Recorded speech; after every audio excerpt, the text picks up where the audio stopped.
സ്നേഹപൂർവ്വം ഷമ സീരിയലിൻ്റെ latest എപ്പിസോഡിൻ്റെ promo റിവ്യൂയിലേക്ക് എല്ലാവർക്കും സ്വാഗതം. അങ്ങനെ ഡിവൈഎസ്പി സൂരജ് വരുണിനെ പരമേശ്വരൻ്റെ കൊലപാതക ശ്രമത്തിന് പിന്നിൽ സംശയമുണ്ടെന്നും പറഞ്ഞ് ചോദ്യം ചെയ്യാനായിട്ട് സ്റ്റേഷനിലേക്ക് കൂട്ടിക്കൊണ്ടു പോകുവാണ്. അങ്ങനെ വരുണിനെ പോലീസ് അറസ്റ്റ് ചെയ്തുകൊണ്ടുപോയ ആ കാഴ്ച കൊണ്ട് ആകെ തകർന്നിരിക്കുവാണ് മുത്തശ്ശിയും സൂര്യയൊക്കെ. ഈ സമയം തങ്ങളുടെ പ്ലാൻ വിജയിച്ച സന്തോഷത്തിൽ ചിരിച്ചുകൊണ്ട് നിൽക്കുമായിരിക്കും ചന്ദ്രശേഖരനും ഗൗതമും ഒക്കെ. പിന്നീട് കാണിക്കുന്നത് പ്രിയങ്ക വരുണിനെ അറസ്റ്റ് ചെയ്ത ഈ വിവരം ദേവനെ ഫോണിൽ വിളിച്ചറിയിക്കുവാണ്. അങ്ങനെ അവിടെ നടന്ന കാര്യങ്ങളെക്കുറിച്ചെല്ലാം പ്രിയങ്ക അവരോട് പറയുവാണ് കേട്ടോ.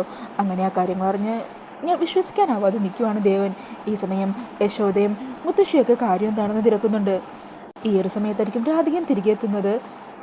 അങ്ങനെ രാധിക മുറ്റത്തെത്തുമ്പോൾ തന്നെ ദേവൻ്റെ സംസാരം കേൾക്കുവാണ്ടോ. ദേവൻ പറയുവാണ്, ഇന്നലെ രാത്രിയിൽ പരമേശ്വരൻ ഞാനോ കൊല്ലാൻ ശ്രമിച്ചു എന്ന്.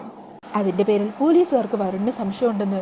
വരുണാണ് അതിൻ്റെ പിന്നിലെന്ന് അവർക്ക് സംശയമുള്ളതുകൊണ്ട് തന്നെ ചോദ്യം ചെയ്യാനായിട്ട് സ്റ്റേഷനിലേക്ക് കൂട്ടിക്കൊണ്ടുപോയി എന്നാണ് പ്രിയങ്ക മോള് പറഞ്ഞത്.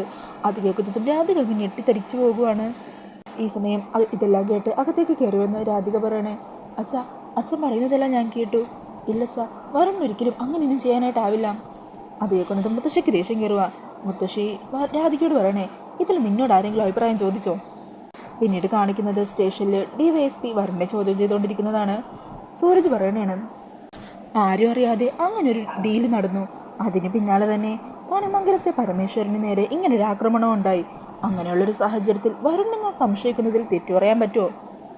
അതെല്ലാം കേൾക്കുന്നവരും തന്നെ ആരോ മനഃപൂർവ്വം ഇതിൽ പ്രതിയാക്കാനായിട്ട് പ്ലാൻ ചെയ്ത് തന്നെയാണ് ഈ കാര്യങ്ങളെല്ലാം ചെയ്തതെന്ന് വരുണിന് മനസ്സിലാകുവാണ്. പിന്നീട് കാണിക്കുന്നത് പൂജാമുറിയിൽ വരുണിനെ തിരിച്ചിറക്കാൻ വേണ്ടി കരഞ്ഞു പ്രാർത്ഥിക്കുന്ന രാധികനെയാണ് കേട്ടോ. വരുണിന് അച്ഛന്ന് പറഞ്ഞ ജീവനാ. അങ്ങനെയുള്ള വരുൺ ഒരിക്കലും ഇങ്ങനൊരു തെറ്റ് ചെയ്യില്ല. ഇതാരോ വരുണിനെ മനഃപൂർവ്വം ചതിച്ചതാണ്. ഭഗവാനെ, നീ തന്നെ വരുണിന് തുണയാവണേ എന്നും പറഞ്ഞ് രാധിക കരഞ്ഞു പ്രാർത്ഥിച്ചുകൊണ്ടിരിക്കുകയാണ്. പിന്നീട് പ്രമുഖർ കാണിക്കുന്നത് വരുണിൻ്റെ കാര്യം ഓർത്ത് ഉറക്കമില്ലാതെ വരുണിനെക്കുറിച്ച് തന്നെ ആലോചിച്ച് സങ്കടപ്പെട്ട് റൂമിലിരിക്കുന്ന രാധികനെയാണ് കേട്ടോ. വരുണിനെ ചതിയിലാക്കപ്പെടുത്തി ജയിലിലാക്കിയ ചന്ദ്രശേഖരൻ്റെ ഗൗതത്തിൻ്റെ കള്ളക്കളികൾ പൊളിക്കാനായിട്ട് രാധികക്കാവുമോ? എന്താണ് ഇനി സംഭവിക്കാൻ പോകുന്നത്? ഇതൊക്കെ അറിയാനായിട്ട് നമുക്ക് അടുത്ത ആഴ്ചത്തെ എപ്പിസോഡിനായിട്ട് കാത്തിരിക്കാം.